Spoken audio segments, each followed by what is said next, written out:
whatever is their interpretation, wrong or however false it is, that is to their detriment. Number one, no? Sabi nga natin, ignorance of the law does not excuse you. So, sorry na lang. So, if they interpret it wrong, that's their fault, no? Number one. Number two, kung sasabihin natin walang humarang, Carmina, Casey, let's just be realistic.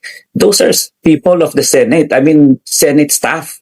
Haharangin ba nila si Senator Padilla at saka si Senator Bato? Haharangin ba nila? Plus, if you tell me, I can even say na yung protective custody, he's in the custody or in the kasama niya si Senator Padilla. So, pwedeng, that's why I'm saying yung obstruction of justice, masyadong mabigat against Senator Padilla because at that time, he took responsibility. Siya ang nagdala palabas. Siya ang nagdala sa kanyang sasakyan, kitang-kita sa CCTV. So, let us put it clearly.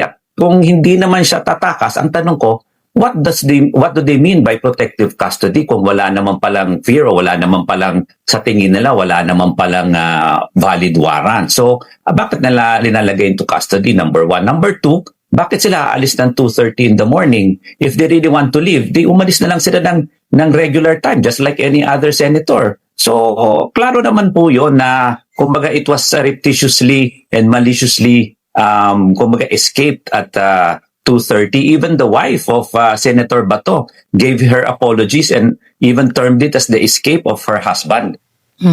So, Attorney Calleja, would you go further to define it as such that the protective custody was used as a cover for the eventual escape, and really what you're calling it now is that obstruction of justice?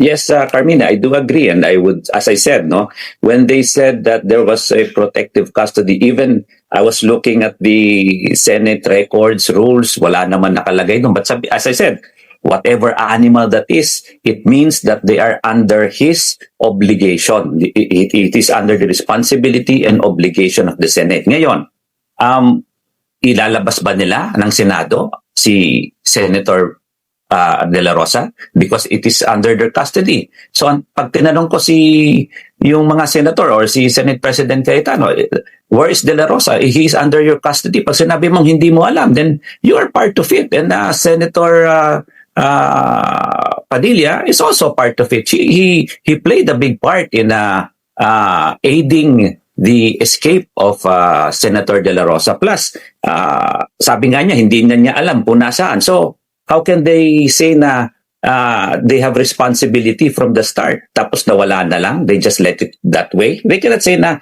hindi nila kinikilala yung warrant. That is not for them to say. And bakit hindi niya sinecure or sinigurado na yung movements ni Senator De La Rosa, knowing, as I said, that he is under their protective custody. So again, it is under his responsibility. Kung hindi man siya guilty by principle, si Senator Cayetano, guilty siya by either accessory or accomplice, depends on whatever act he did or did not do.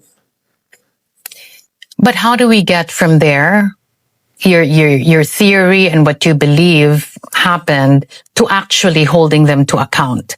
These are sitting senators, Attorney Calleja.